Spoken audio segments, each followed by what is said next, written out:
இந்த கதை, இந்த பேரபிள் நம்ம எல்லாத்துக்கும் இந்த பேரபிள் தெரியும், இந்த கேட்டுருப்போம் முன்ன. அதாவது ஜீசஸ் இந்த கதை சொல்கிறாங்க. ஒரு முதலாளி 3 நபரை கூப்பிட்டு 3 சர்வன்ஸை கூப்பிட்டு, உனக்கு 1 டேலண்ட் 2 டேலண்ட், உனக்கு 5 டேலண்ட், உனக்கு 4 டேலண்ட், அந்த மாதிரி ஸ்ப்ளிட் பண்ணி கொடுக்குறாங்க. ஸோ எல்லாத்துக்கும் கொஞ்சம் கொஞ்சம் ஆக்சுவலி அது கொஞ்சம் கொஞ்சம் காசு இல்லைங்க. அந்த டேலண்ட் வந்து ஒரு லெட்டின் வார்த்தை, அது டேலண்ட் 2, அது ஒரு லெட்டின் வார்த்தை. ஒரு டேலண்ட் வந்து ஒரு இஸ் ஈக்குவல் டு 6,000 டினாரி, 6,000 டினாரி. ஒரு டினாரி வந்து ஒரு மனுஷனுக்கு ஒரு 1 ஹோல் டே வேலை செஞ்சால் அவங்களுக்கு எவ்வளோ கொடுப்போமோ அதுதான் 1 டினாரி. அப்போ ஒரு டேலண்ட்னா எவ்வளோன்னு நீங்களே யோசிச்சு பாருங்களேன். இன்னைக்கு ஒரு விலைக்கு ஒரு டேலண்ட் வந்து இஸ் 1.5 கோடி USD. அதாவது மலேசியாவில் பார்த்து போனீங்கன்னா இப்போ உள்ள இதுக்கு ஒரு 7 கோடி மலேசியா ரிங்கெட் வரும். நீங்கள் கேட்கலாம், என்னடா ஜீசஸ் கூப்பிட்டு ஒரு சர்வெண்ட்டை போயிட்டு 35 கோடி 5 டேலண்ட்ஸ் 2 கோடி இவ்வளோ கொடுக்குறாங்களேன்னு. யூசி அவங்களோட சிஸ்டம் அந்த மாதிரி. அந்த காலத்தில் இல்லை, இப்பயும் நம்ம அந்த சிஸ்டம் பார்க்கணும், அப்புறம் சொல்கிறேன். அது எப்படின்னா இவங்கெல்லாம் வந்து சர்வன்ஸ் மட்டும் இல்லை, இவங்க ஒரு வகையில் பார்த்தீங்கன்னா அவங்கெல்லாம் ஒரு மாதிரியான அடிமை. ஏன்னா அவங்க they are bound to the family. இப்போ நான் தான் வந்து அந்த ஒரு பணக்காரன்னா எனக்குன்னு ஒரு சர்வன்ஸ் இருக்கும், அவங்களெல்லாம் நான் தான் பார்த்துக்குவேன். அவங்க ஃபேமிலியை நான் தான் பார்த்துக்குவேன். அவங்களுக்கு சம்பளம் இல்லை, ஆனால் நான் நல்லா பார்த்துக்குவேன். எப்படி இது வேலை செய்யணும்? ஸ்டார்டிங்கில் வந்து கொஞ்சம் கொஞ்சம் சின்ன சின்ன எடுபிடி வேலை தான் செய்வாங்க. அப்புறம் போக நல்லா வேலை செய்கிறாங்க பார்த்து அவங்களுக்கு more and more duties and responsibilities கொடுப்பாங்க. அதே தகுந்தாப்பில் அவங்களுக்கு அந்த காசும் கொடுப்பாங்க. ஸோ அவங்களோட வேலை வந்து இந்த நிலத்தை ஒன்றை கொடுத்துட்றேன், நீ பார்த்துக்க, வருஷம் நீ வந்து அந்த காசு கொடுக்கணும். That is how it works. நீங்கள் புக் ஆஃப் டேனியலில் பார்த்தீங்கன்னா, டேனியல் வந்து முத ஒரு ப்ரிசனர், அப்புறம் வந்து அந்த வீட்டுக்கே ஹவுஸ் ஹோல்டுக்கே அவங்க ஒரு ஹெட் மாதிரி ஆகிடாங்க, அப்புறம் அந்த கண்ட்ரிக்கே அந்த ஊருக்கே ஹெட். இந்த மாதிரி நிறையா கதை இருக்குது, ஏப்ரஹாமோட சர்வெண்ட் இந்த மாதிரி. ஸோ அதுதான் அந்த சிஸ்டம். இது ஒரு புது சிஸ்டம் இல்லைங்க, இது மலேசியாலையும் இருக்குது, ஆல் ஓவர் த வேர்ல்ட். இப்போ நீங்கள் ஒரு ப்ரொஃபஸர்னா there is something called tenure. Tenureனா என்னன்னா, நீங்கள் போயிட்டு பெரிய கம்பெனிஸில் கேட்பீங்க, அவங்க உங்களுக்கு ஒரு அமௌண்ட் கொடுப்பாங்க. ஏன்னா நீங்கள் ரிசர்ச் செய்ய போகிறீங்க. அந்த ரிசர்ச்சுக்கு வந்து இந்தாங்க ஒரு 10 மில்லியன் 10 கோடி எடுத்துக்கங்க, இந்த ரிசர்ச் உங்களுக்கு செஞ்சு கொடுங்கன்னு. அந்த 10 மில்லியன் நீங்கள் எப்படி பாய்க்கிறீங்களோ அது உங்கள் இஷ்டம். ஆனால் அந்த ரிசர்ச்சை நல்லபடியாக செய்யணும். உங்களுக்கு சம்பளம், உங்களுக்கு காசும் நீங்கள் எடுத்துக்கணும், மற்றவங்களுக்கு பேயும் எடுத்துக்கணும், அந்த ரிசர்ச்சும் செய்யணும். அதே தான் இந்த விஷயத்துலையும். நீங்கள் எப்படி உனக்கு இந்த டேலண்ட்டை கொடுக்குறேன், நீ எப்படி அதை பாய்க்கிறியோ அது உன் இஷ்டம். உன் ஃபேமிலியை நீ நல்லா பார்த்துக்கணும். இப்போ டேனியலை பார்த்தீங்கன்னா, ப்ரொஃபட் டேனியல் வந்து ஒரு அந்த கண்ட்ரியே அவங்களும் ஒரு ராஜா மாதிரி இதாக. ப்ரொஃபட் இது ஜோசப் பார்த்தீங்கன்னா அவங்களும் அப்படி தான். He was head of the country, almost like a king. So அவங்களுக்கு அந்த இது கொடுத்துட்டாங்க. அதே தான் நம்மளுக்கும் கடவுள் கொடுத்துருக்காங்க. நம்மளுக்கு இந்த டேலண்ட்ஸ் கொடுத்துருக்காங்க. டேலண்ட்ஸ்னா லெட்டின்ல டேலண்ட்டுனா காசுன்னு அர்த்தம், மணி. ஹவெவர் இன்னைக்கு நம்ம இங்கிலீஷ் வார்த்தையில் வந்து டேலண்ட் வந்து மற்ற இதுங்களும் இருக்குது. டேலண்ட் வந்து நம்மளோட திறமைகளை பற்றி பேசுறது எல்லாமே. நம்மளுக்கு கடவுள் இந்த திறமைலாம் நம்மள்ட்ட கொடுத்துட்டாங்க. This is yours. உங்களை நீங்கள் எப்படி அதை பாவிச்சு நீங்கள் உங்களை நல்லா பார்த்துக்க போகிறீங்களோ அது உங்கள் இஷ்டம்.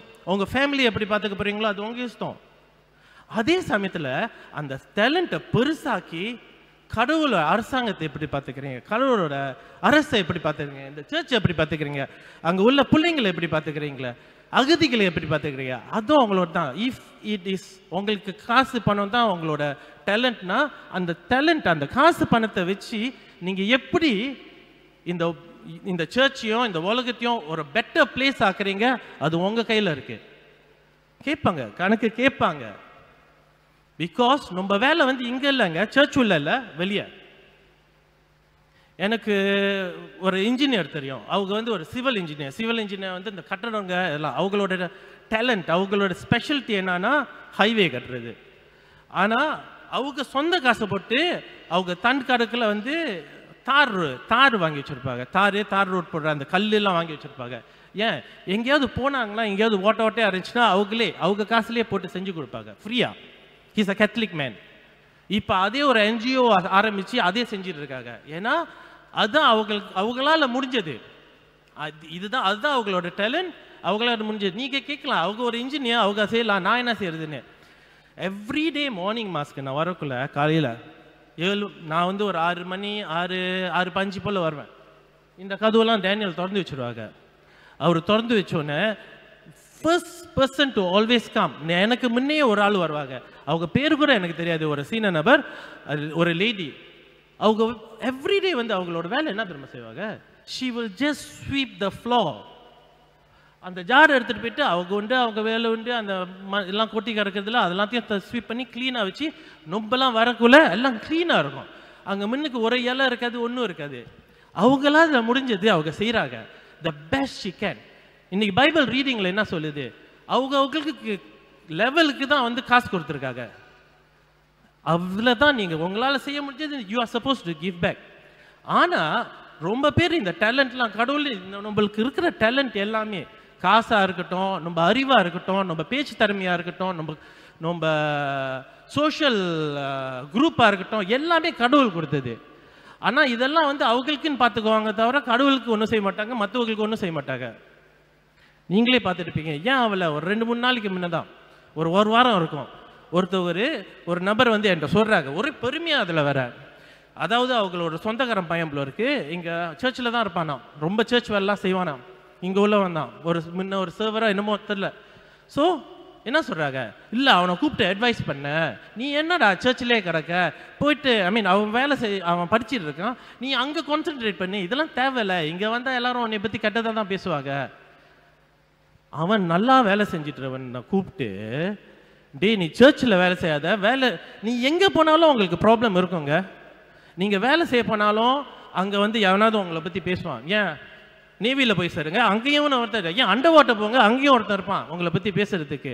அதுக்குன்னு அவனை கூப்பிட்டு நல்லா வேலை செஞ்சுட்டு இருந்தவனை சர்ச்சில், நீ சர்ச்சுக்கு வராத, வெளியே போன்னு சொல்கிறது. It's not only using the talent, you are using the talent wrongly. சாலாவை பாய்க்கிறீங்க. இந்த டேலண்ட் வந்து கொடுத்தது வந்து நம்மளுக்கு வந்து சர்ச்சில் மட்டும் பாய்க்கிறதுக்கு இல்லைங்க. ஆக்சுவலி இங்கே சர்ச்சில் பாய்க்கிறது வந்து பேசிக். நம்ம ரீட் பண்ணுறோம், இதெல்லாம் செய்கிறோம், இதெல்லாம் வந்து பேசிக். நம்மளோட வேலை வந்து மறை பரப்புதல். வெளியே போயிட்டு நம்ம என்ன செய்கிறோமோ அங்கே தான் இருக்குது மேட்டரே.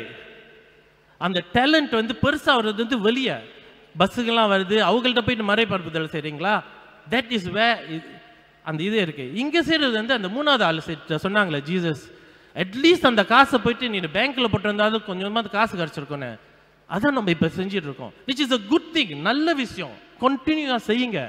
பட் வெளியையும் பார்த்துங்க. ஆனால் ஒருத்தவங்க அந்த பேசிக்கான விஷயம் கூட செய்ய மாட்டாங்க. ஒரு பிள்ளைங்க வரோம், கம்யூனியன் எப்படி எடுக்கணும்னு தெரியாது, ஏமேன்னு சொல்லணும்னு தெரியாது. அது எங்கள் வேலை. ஆஃப்கோர்ஸ் வி வில் டீச், ஆனால் அது அம்மா அப்பா தானே சொல்லி தரணும். ஏன் சொல்லி தரல? அது உங்களோட பேசிக் டியூட்டி இல்லையா?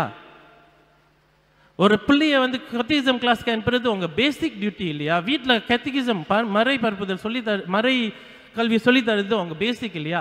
அது கூட செய்ய மாட்டாங்க. பிஎன்ஐன்னு ஒன்று இருக்கு, ப்ரீ நப்சுவல் இன்வெஸ்டிகேஷன். அதாவது நீங்கள் கல்யாணம் பண்ணுறதுக்கு முன்னே டீக்கனை இல்லை ப்ரீஸ்ட்டை வந்து பார்த்து 2-3 கொஸ்டின்ஸ் ஆன்சர் பண்ணுவோம். நீங்கள் எல்லாம் செஞ்சுருப்பீங்க, உங்களுக்கு தெரியும்.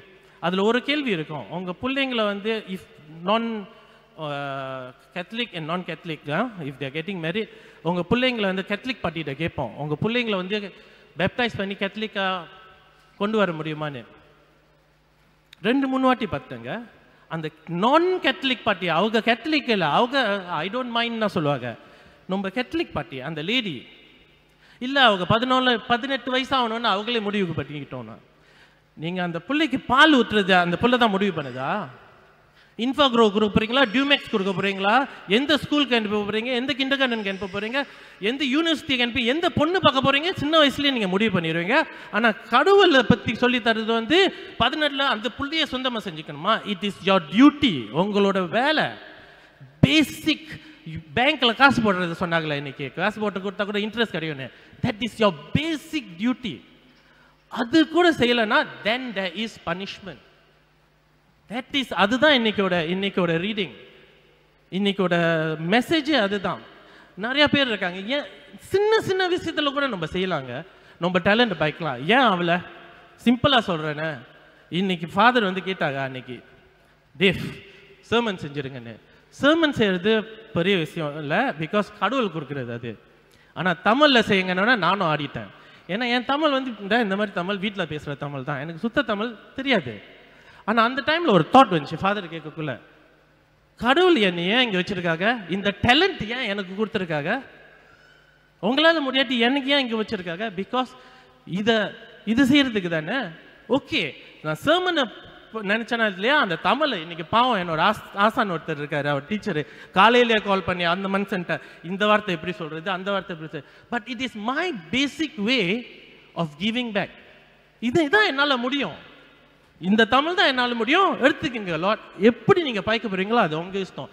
அதே மாதிரி நீங்களும் செய்யலாம் சார். உங்களோட பேசிக்காக என்ன முடியுமோ அது செய்யுங்க, அதை முதல் செய்யுங்க. அது விட்டுட்டு நீ சர்ச்சுக்கு வராதடா 14-8 அதெல்லாம் வந்து உங்கள் வேலை இல்லை. அண்ட் செகண்ட்லி, இன்னைக்கு நீங்கள் வீட்டுக்கு போனோடனே 3 விஷயம் யோசிங்க. எனக்கு கொடுத்த டேலண்ட்டை வச்சு நான் ஒரு ஃபேமிலி மேனா, இல்லை ஃபேமிலி ஹெட்டா, இல்லை ஒய்ஃபா, இல்லை அம்மாவா, என்னோட டேலண்ட் வச்சு என் ஃபேமிலிக்கு நான் என்ன செஞ்சுருக்கேன்? How how I brought God into my family? யோசிங்க. ரெண்டாவது, ஒரு நல்ல கத்தோலிக்கா இந்த சர்ச்சுக்கு நான் என்ன செஞ்சுருக்கேன்? ஒன்று நினச்சி பாருங்க, ரீடர்ஸ்க்கு அங்கங்கே அழிஞ்சிட்டு இருக்காங்க. எவ்ரிபடி எல்லாரும் ஒரு நாளைக்கு ஒரு வாட்டி நான் ரீட் பண்ணுறேன்னு சொன்னால் 3 வருஷத்துக்கு நம்மளுக்கு ரீடரே தேவையில்லை தெரியுமா? ஏட் அழிஞ்சிட்டு இருக்கோம். ஸோ நம்ம கேத்தலிக் சர்ச்சுக்கு என்ன செஞ்சுருக்கோன்னு செய்யுங்க. மூணாவது அண்ட் மோஸ்ட் இம்பார்ட்டன்ட், இதெல்லாம் நீங்கள் செய்கிறீங்களா? வெரி குட், தேங்க்யூ, நன்றி. வெளி உலகத்துக்கு என்ன செஞ்சுருக்கீங்க? மறைபரப்புதல் என்ன செஞ்சுருக்கீங்க? யாருக்கிட்ட போயிருக்கீங்க? வெளியே என்ன செஞ்சுருக்கீங்க? அதை யோசிங்க. சின்னதாக ஆரம்பிங்க, பெருசாலாம் தேவையில்லை. சின்னதாக உங்களால் முடிஞ்ச வரைக்கும் ஆரம்பிங்க. என் அனுபவத்தில் சொல்கிறேன், என்னோட எக்ஸ்பீரியன்ஸில் சொல்கிறேன், நிறைய வாட்டி நான் பார்த்துட்டேன். அந்த சின்ன சீட் செய்கிறீங்க தெரியுமா, அது ஒரு பெரிய மரமாக ஒரு நாள் நிற்கும். நீங்களே பார்ப்பீங்க, என்னடா நம்ம சின்ன வயசுல தான் செஞ்சோம், இத்தனை பேர் வந்து செய்கிறாங்களே இப்போன்னு. ஏன்னா அதுதான் நீங்கள் செஞ்ச உங்களுக்கு கொடுத்த டேலண்ட், உங்களுக்கு கொடுத்த பிளெஸ்ஸிங். உங்கள் மூலியமாக தான் வந்து இந்த கடவுளோட அரசு பெருசாகும், உங்கள் மூலியமாக. ஸோ அந்த டேலண்ட்டை வச்சு மூடி வச்சு கடைசியில் போயிட்டு ஜீசஸ் நீங்கள் ஒரு புள்ள கொடுத்தீங்க, அந்த புள்ளையை திருப்பி எடுத்துக்கங்கன்னு சொல்லாதீங்க. ஒரு புள்ள கொடுத்தீங்க, இப்போ அவன் ஒன்று ஒரு 10 பிள்ளை நிறைய பேரை கொண்டு வந்திருக்கான், எடுத்துக்கிங்க லார்ட்னு சொல்லுங்கள். Same thing with everything that God has given you. எல்லாமே யோசிச்சு பாருங்கள்.